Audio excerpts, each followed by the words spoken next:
Assalamualaikum warahmatullahi wabarakatuh. Saya Muhammad Ilseno Fabianto dari kelas reguler akuntansi B semester 2 Universitas Muhammadiyah Cirebon. Saya di sini akan menjelaskan tentang definisi kewirausahaan Islam dan konsepnya. Yang kedua, karakteristik entrepreneur muslim. Yang ketiga, prinsip dan etika bisnis syariah. Yang keempat, hadis Ibnu Daud dan Ibnu Majah tentang etika memberdayakan, kisah seorang kaum Ansor yang minta kepada Rasulullah SAW. Yang terakhir, alasan kita menjadi seorang entrepreneur dan rencana kedepannya. Ya, langsung saja saya akan menjelaskan tentang definisi kewirausahaan Islam beserta konsepnya. Pertama-tama kita harus tahu dulu apa itu kewirausahaan. Kewirausahaan adalah suatu proses menciptakan barang atau jasa yang memiliki nilai. Sedangkan kewirausahaan Islam adalah menciptakan suatu barang atau jasa yang memiliki nilai, jual dan sesuai dengan syariat dan hukum Islam. Konsep kewirausahaan Islami yang pertama, jujur, tidak curang pada pembeli maupun penjual lainnya. Yang kedua adalah amanah. Yang ketiga, bertanggung jawab dan tidak mengambil keuntungan yang terlalu besar. Yang kedua, karakteristik muslimpreneur. Sebagai muslimpreneur, kita harus memiliki karakteristik sebagai berikut. Yang pertama, takwa kepada Allah Subhanahu wa taala. Selain itu juga kita harus bertawakal serta berikhtiar kepada Allah atas anugerah yang telah didapat kita adalah kehendak atau kendali Allah Subhanahu wa taala. Yang ketiga, tidak menyia-nyiakan atau mubazir. Yang keempat, menyembah kepada Allah adalah prioritas. Yang kelima, melatih nilai-nilai value atau high value atau juga nilai-nilai moral yang tinggi. Yang keenam, dapat dipercaya.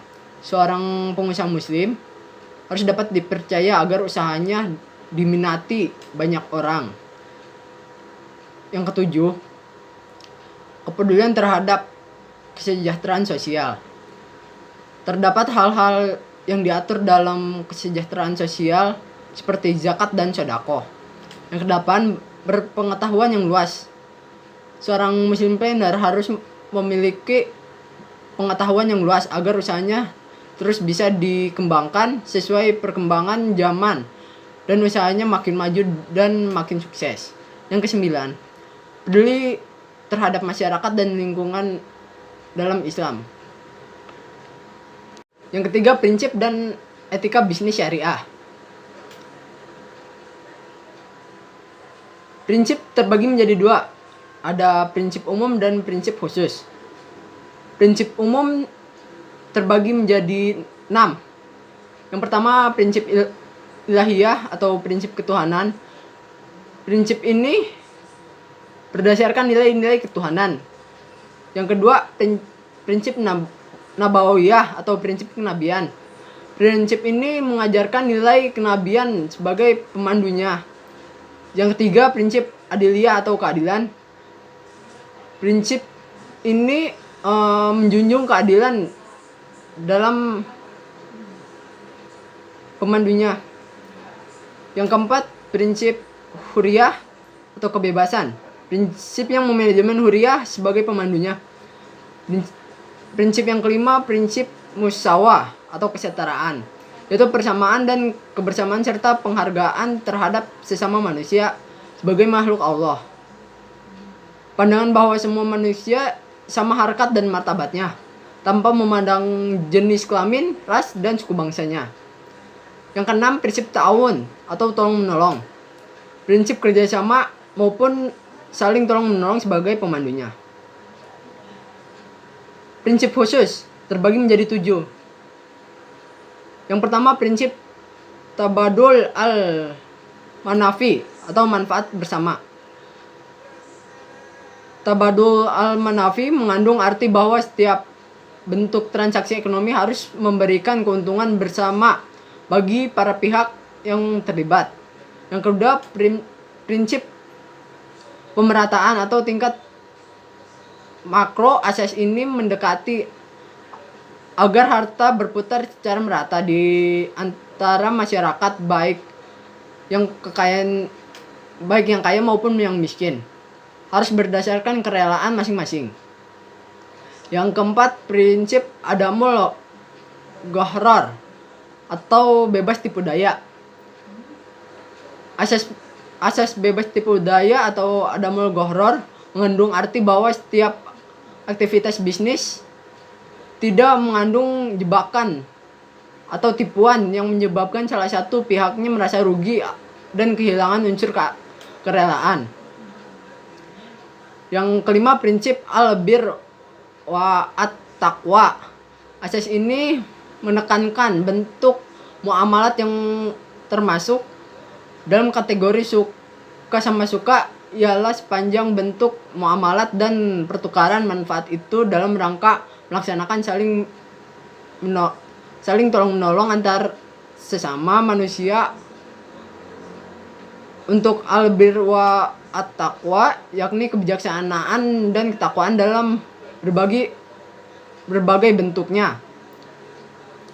Yang keenam, prinsip musyarakoh atau prinsip atau juga asas musyarakoh menghendaki bahwa setiap bentuk muamalat merupakan musyarakoh, yakni kerjasama antar pihak yang saling menguntungkan bukan saja bagi pihak yang terlibat, melainkan juga bagi keseluruhan masyarakat manusia. Yang ketujuh, prinsip kitabiah atau pendokumentasian. Prinsip ini diterapkan dari saat zaman Rasulullah SAW dahulu, di mana prinsip ini memiliki fungsi utama untuk menyediakan informasi tentang isi dokumen bagi pengguna, memberikan alat bukti dan data akurat mengenai keterangan dokumen, melindungi dan menyimpan fisik serta isi dokumen, menghindari kerusakan terhadap dokumen, mempersiapkan isi dokumen sebagai bahan penelitian para ilmuwan, mengembangkan koleksi dokumen bagi bangsa dan negara. Yang terakhir, memberikan jaminan keutuhan dan keotentikan informasi dan data yang ada di dalam dokumen. Selanjutnya ada etika bisnis syariah. Yang pertama ada etika memberdayakan atau membantu. Yang kedua etika jual beli dan pembayaran utang. Yang ketiga etika pemasaran. Yang keempat etika pembayaran upah. Dan yang terakhir etika kontemporer.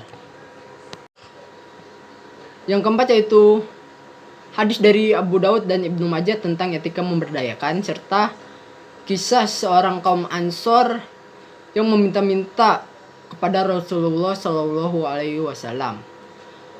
Hadis ini dari Anas bin Malik radhiyallahu anhu yang diriwayatkan oleh Abu Daud, At-Tirmizi dan Ibnu Majah. Anas bin Malik radhiyallahu anhu meriwayatkan bahwa seseorang sahabat dari kaum Ansor datang pada Nabi Muhammad Sallallahu Alaihi Wasallam untuk meminta sesuatu. Lalu terjadilah percakapan sebagai berikut. Kata Rasulullah Sallallahu Alaihi Wasallam, apakah ada sesuatu yang kamu miliki di rumahmu? Jawab sahabat Ansor, ada. Yang masih tersisa hanyalah hilis atau kain tebal, yang sebagian kami pakai, sebagian lagi untuk hamparan tempat duduk, dan satu lagi sebagai tempat untuk minum. Rasulullah menjawab, pergilah, ambil dan bawa keduanya ke sini. Sahabat itu lalu berangkat mengambil kedua barang miliknya yang yang terakhir di dunia ini. Kemudian diserahkan kepada Nabi Muhammad SAW. Lalu Nabi menghimpun orang-orang yang ada dan menjual barang itu secara lelang di tengah kerumunan banyak orang. Saya mengambilnya dengan harga satu dirham. Kata seseorang. Siapa yang dapat melebihinya? Kata Nabi. 2-3 kali. Saya mau mengambilnya dengan harga 2 dirham.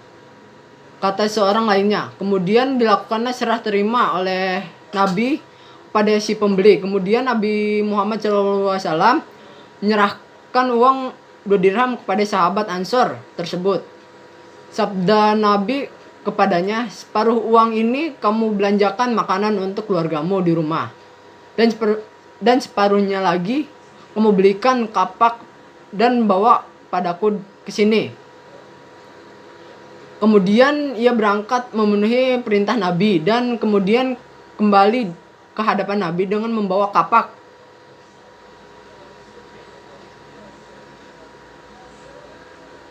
Yang baru dibelinya. Nabi SAW menyebutnya dan memegang erat tangannya dan menyerahkan sebatang kayu ke tangannya. Seraya bersabda, berangkatlah engkau sekarang mencari dan menebang kayu, kemudian pergilah menjualnya. Jangan kembali menemuiku dalam waktu 15 hari. Laki-laki itu segera berangkat pergi ke bukit mencari kayu untuk dijualnya kemudian. Sudah lewat 15 hari, barulah dia datang kembali kepada Nabi, sedangkan di tangannya sudah mempunyai uang sebanyak 10 dirham. Sebagian uang itu sudah dapat dibelikannya untuk pakaian, sebagian lagi untuk makanan, sedangkan sisanya disimpan untuk menjadi modal selanjutnya. Maka Nabi Muhammad bersabda kepadanya, perbuatan ini adalah lebih baik 9 menjadi cacat mukamu di hari kiamat. Sesungguhnya pekerjaan meminta-minta tidaklah dibolehkan kecuali di 3 saat darurat. Pada saat kemiskinan atau kelaparan yang amat berat, pada saat utang yang sangat memberatkan, atau karena pembayaran denda yang menyedihkan. Hadis riwayat Abu Daud, At-Tirmizi dan Ibnu Majah. Yang terakhir, alasan mengapa kita menjadi entrepreneur dan rencana kedepannya. Alasannya yaitu untuk membukakan ruang atau membukakan lapangan pekerjaan bagi orang lain yang membutuhkannya, serta meningkatkan lagi kreativitas dan inovasi bagi wirausahaan yang berkarakter. Sekian penjelasan dari saya, kurang lebihnya mohon maaf. Wassalamualaikum warahmatullahi wabarakatuh.